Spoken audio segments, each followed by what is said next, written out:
All right, guys, here we go. Let's just jump right on into this lesson. So this warm-up, I really want you to take a look at. We've got 3 different styles of equations that, we've been working with just some X number equals X number moving around problems, but I wanted to start looking at ones again that had like parentheses, maybe had a weird fraction, things that had a squared in it. I'm just curious to see how far you can successfully solve these.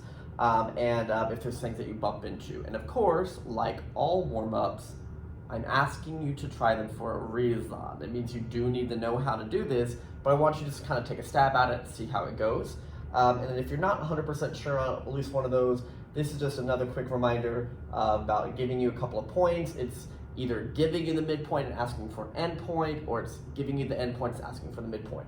So if you would like to try these out, go ahead and pause this video. If not, about 5 seconds, I'm gonna go over them.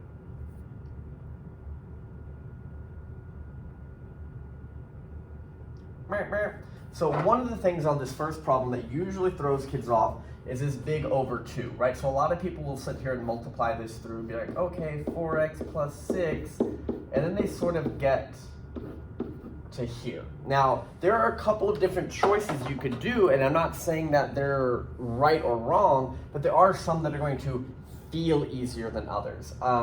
Like some kids will sort of divide these out and make this like a 1/2 x plus 5, but then you do have to deal with like that half. There are some tricks to get rid of that. One other thing that I actually really like to do to show people as like a cool trick here is instead of distributing that 4, the very first step I do is get rid of this giant over 2. Now, again, I could write a million different problems that have different setups, but if it's sort of like this whole parenthesis is being divided by 2, you could get rid of it by starting the question by timesing both sides by 2, right? Because this 2 over 2 honestly cancels. So you're not going to actually distribute it, you're just timesing it by 2. But that means you have to also times this by 2. So you get 8 parentheses x plus 3 equals x plus 10. And from there we can multiply through 8x plus 24.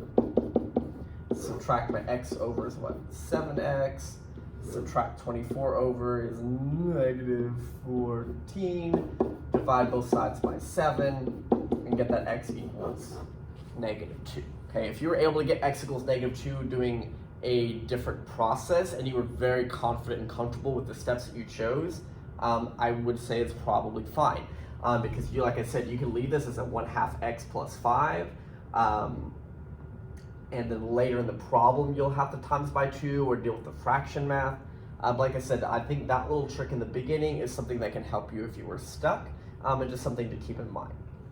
Okay, the next one, and really the difference in these next 2, is that the middle one has just an x squared, but there's no like regular x going on. And over here I have both an x squared and a regular x, and so the approach is different. When you only have an x squared, you can kind of treat this like a normal problem, and kind of just try to solve for it. So by subtracting 1 and getting 75, dividing both sides by 3, getting that x squared equals 25, and sort of finish by square rooting. And why I picked this problem is to remind you that the answer is actually mathematically not just 5. Like it is x equals 5, but it is also technically negative 5. And the reason why that's also a correct answer is because negative 5 squared, negative 5 times itself, is positive 25. And so that's also a valid answer. One of the things that I'm going to talk about, I definitely would be mentioning this in class, is that distance in math, specifically in geometry, but distance is never, never, never 0 or negative, right? So if I say what's the distance between 2 points, that distance can't be 0 or it would be literally the same point. And also distance can't be negative because how far it is from here to here, or reading it the other way, is still the same length, so there wouldn't be a negative answer we would give. Why I bring this up is sometimes, depending on a problem, and this is just solve for x, right? So you're going to give me all of the answers. But if this was like an actual geometry problem where I had to pull some of this stuff and I created it, and you do get, let's say, 2 answers, like 5 and negative 5, you actually want to plug them back in and see if the question itself is actually still negative or not. So what I mean by that is, let's say this was like a midpoint or something, and one side was this, and one side was 76. Well, when I go to plug in this -5 up here, it's going to square and become positive and actually be totally fine. So that answer would work, and we would have no issue using it. But if for any reason one of these, when I plugged it in, came out to be a negative length, if we're talking about length, then I'd have to cross it off and say, no, I only have one answer. Okay, we're going to run into that a lot more, but I definitely want to highlight the fact that the distance is never 0 and never negative, because that's just an important idea that we need in geometry. And again, everything I say in warm-ups are important. Okay, next one. This is going to involve factoring, and factoring is that process where you would break down the x squared x number into two parentheses. I would say like x plus or minus something, x plus or minus something. In order to do that, it had to be set equal to 0. So for example, here I would subtract the 24 and get that x squared plus 2x, subtract 24 is equal to 0. And how we solve this in Algebra 1 is most people are doing this in their head, but you're going to sit here and think of all the things that multiply to make 24, but can subtract or combine to make positive 2. So 1 times 24, 2 times 12, 3 times 8, 4 times 6. Because it's multiplying to a negative 24, one of these needs to be negative. So you might realize that the 4 and 6 can kind of like subtract down to a 2, but who needs to be the negative is going to be important here. So 6 subtract 4 is 2, and it multiplies to negative 24. Okay, but if I put it the other way around, that actually would have added up to a negative 2. Once I find those two things, so negative 4 and 6, that means that the factors are x negative 4 and x positive 6. From Algebra 1, because that's equal to 0, the trick really is you kind of just flip the sign. So if the factor is x minus 4, the real solution is 4. If the factor is x plus 6, the actual solution is negative 6. But really what's happening is you're answering the question, what mystery number minus 4 makes 0, right? And positive 4 minus 4 is 0. Or similarly here, negative 6 plus 6 is 0. So you run into those two answers. And just like all things else, you might have to, on a real question, plug this into the shape and decide, are both of these coming up with a positive answer? Because if they do, then both of these are going to be right. Okay, but if one of them doesn't, because you plug it in and it makes 0, which is a no-no, or you plug it in and it makes negative, which is also a no-no, then you would say, nope, that one isn't working. Okay, this hardly ever happens, but let's say both answers when plugged in were negative, you would just say no solution, like there's not an answer that works for this problem. Okay, all of those things are just things that can happen. Okay, the other part of the warm-up was just another reminder about finding and dealing with midpoints and endpoints and making sure we're focusing on who is who. Generally for a midpoint problem, I always do my little setup and then I decide what information they told me. It says find the coordinates of R if M is the midpoint, so I know that they're giving me this information, and that one of the coordinates is 0, negative 10. Now, I always like to put the one they tell me first, just because it helps me read this direction, but it really wouldn't matter, because if you put it here and read it backwards, both are going to end up giving you the same answer for the other endpoint. 0, I'm subtracting 4, so subtracting 4 again is negative 8. From here, from negative 10 all the way to 5, I'm actually adding 15. So then adding 15 again would be 20. So negative 8, 20 were the final answers to that warm-up. The next thing that I wanted to look at with you guys, because we've seen on our last quiz that we'll ask like true-false questions. Well, a lot of times in geometry, we will ask what we call always, sometimes, never questions. All right, and the general idea is it'll give you a statement. We're gonna, practice through a couple just to talk about them. And the idea is it always true? Like, is it like a definition? Is it like just a fact? Like that has to happen, there's no choice? That is what you're gonna write always to. Sometimes and never are kind of like your false split into two categories. Like never is like, no, that is not true, it cannot happen, there's 0% that is possible. That is a no, that is like an absolute false. And sometimes it's like, well, it can, but also it definitely does not have to, right? So let's kind of just look through some problems that are like that and take a look. So this one says an angle measuring less than 180 is acute. Well, it can be, right? Because an acute angle is way less than 180 because acute is actually less than 90. But there are definitely things that are less than 180 that are still obtuse. So this would be a consideration like a sometimes, like can it be acute if it's less than 180? Yes. Does it have to be? No. So it's sometimes. Okay, are two obtuse angles congruent? Well, obtuse just means something between 90 and 180. So if I have two different ones, are they going to be the same size as each other?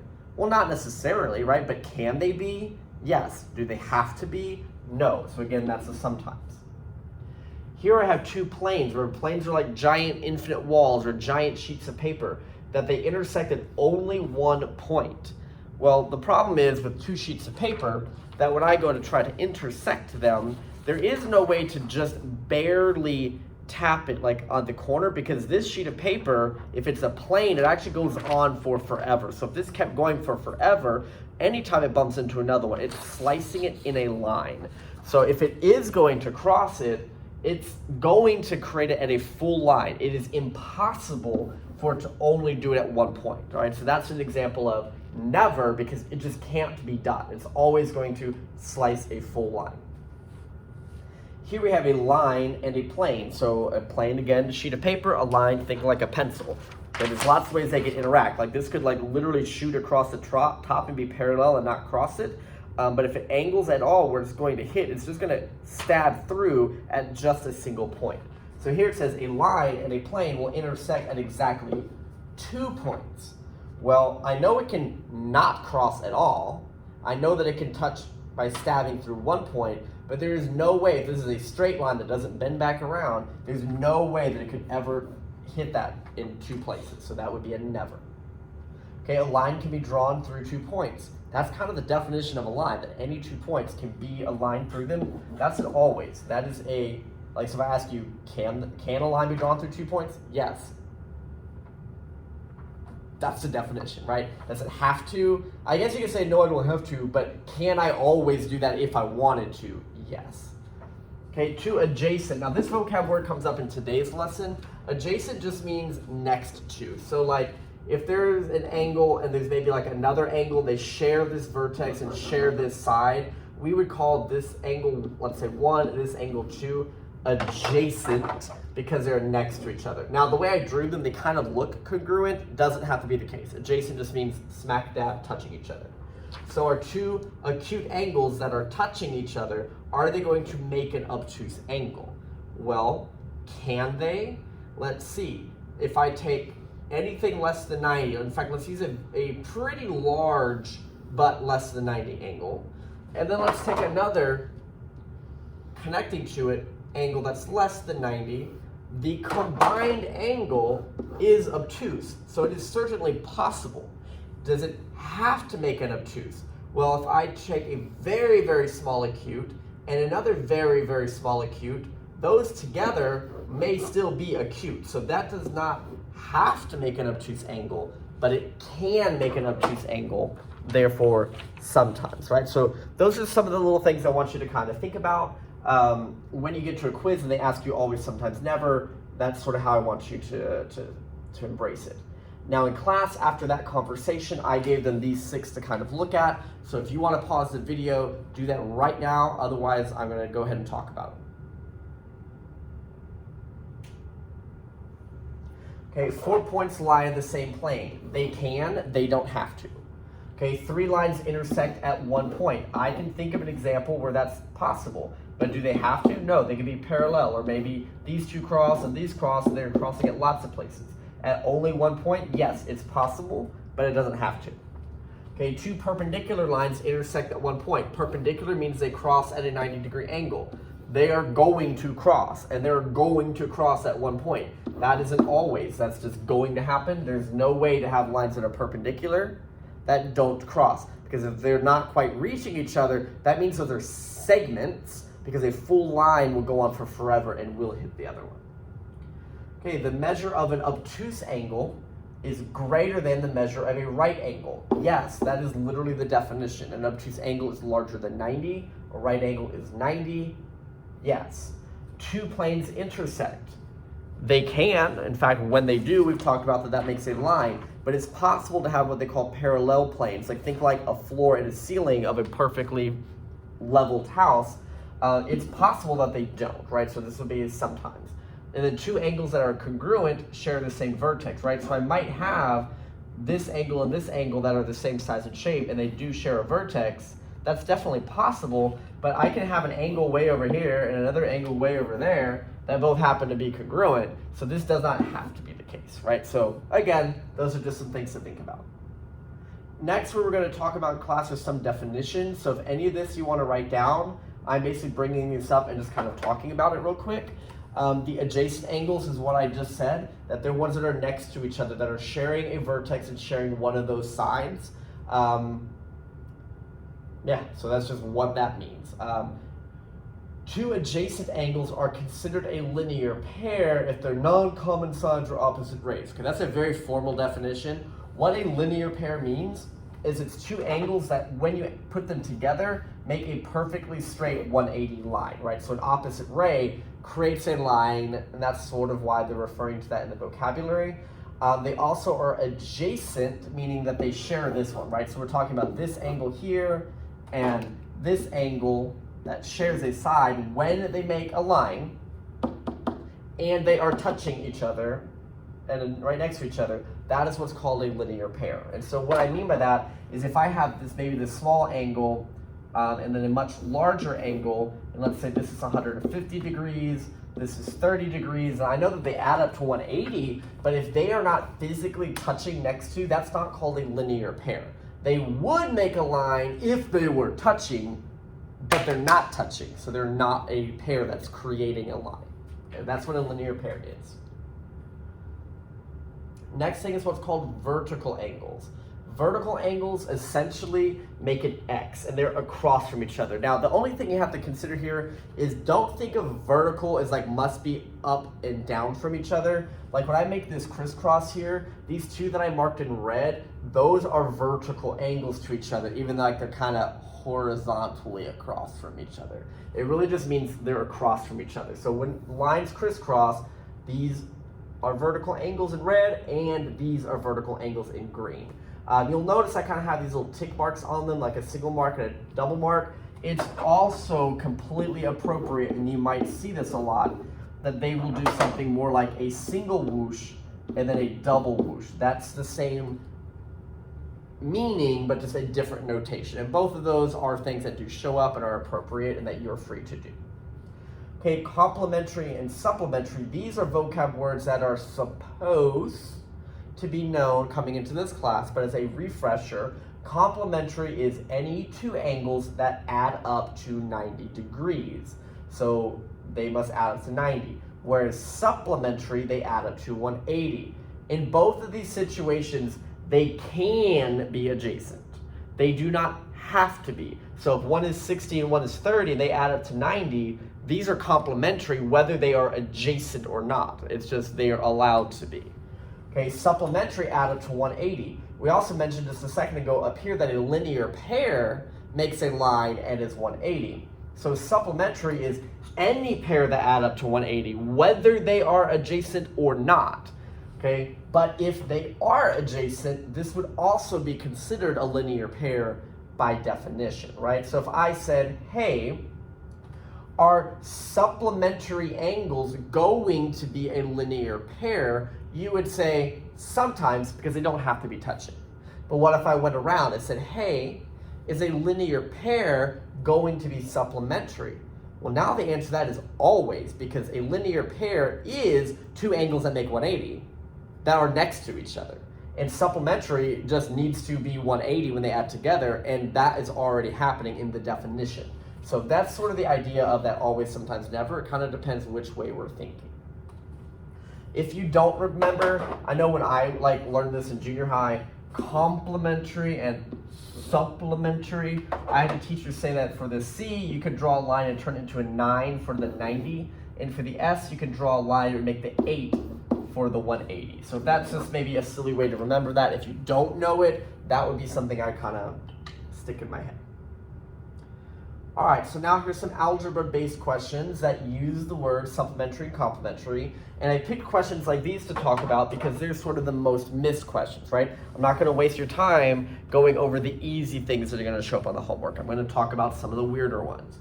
So if I say something is going to be supplementary, I know that that means some angle plus some other angle is going to add up to 180 degrees when I'm referring to their measure, right? So one of the angles is 6 less than 5 times the other. You're like, oh, I feel like I'm like the Mean Girls movie, like 6 less than 5 times the number is equal to the, and your brain starts melting. Okay, 6 less than 5 times the number. Whenever you're doing 6 less than, that means I'm taking 6 away from something. Like I have $6 less means what dollars did I have, and I'm going to do minus 6.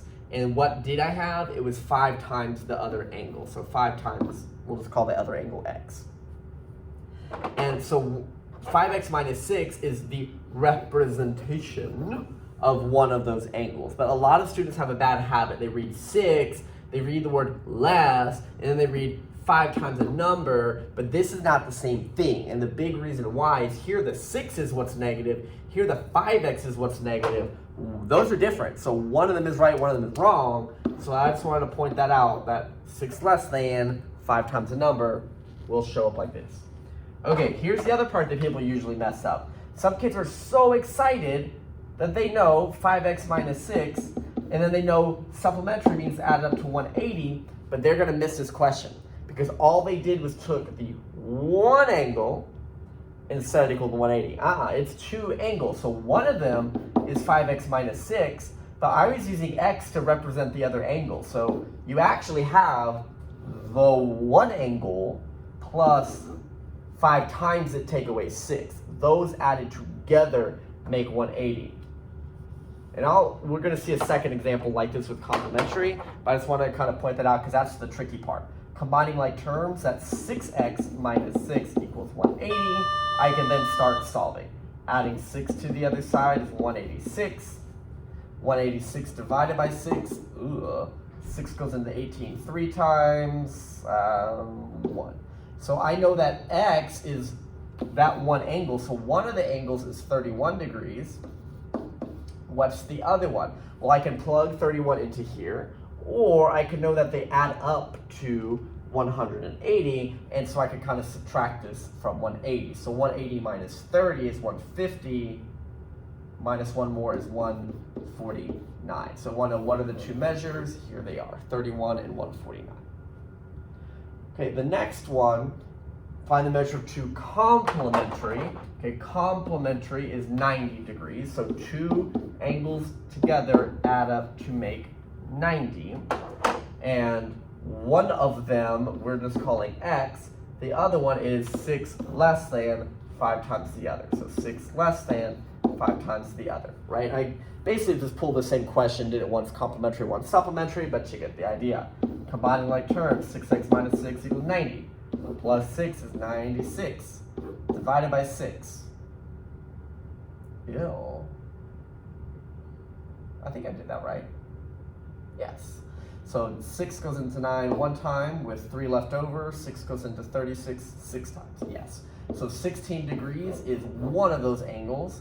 The other one, you can either plug that into here or again know that it's supposed to add to 90. So 16, 26, 36, 46, 56, 66, 76, 86 is 74, 89, yes.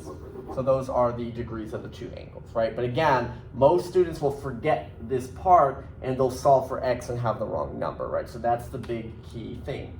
Another quick just concept, find the x and y values so that the lines KO and the lines HM will be perpendicular. So let me find those. KO and then HM, they want these to be 90. So what that means is that all of these different sections are 90. So I won't finish this, but basically the two different things you're going to do is say these two acute angles added together make 90, because that's a right angle, and you'll solve for x. And then the other one, because it's just this one angle, but that would have to by itself equal 90, and then you would solve that through and get your y. Okay, so those are just some things to look at. And the very last thing, I know is a lot looking at today, and I'm not saying you need to write any of this down, so like please don't. This is just things that you can and cannot assume. Like, you're allowed to assume that all of these are drawn on the same plane. You're allowed to assume that this is a straight line, which means that those points are collinear. You're allowed to assume that they all share this vertex. Those are the kind of things that you can assume.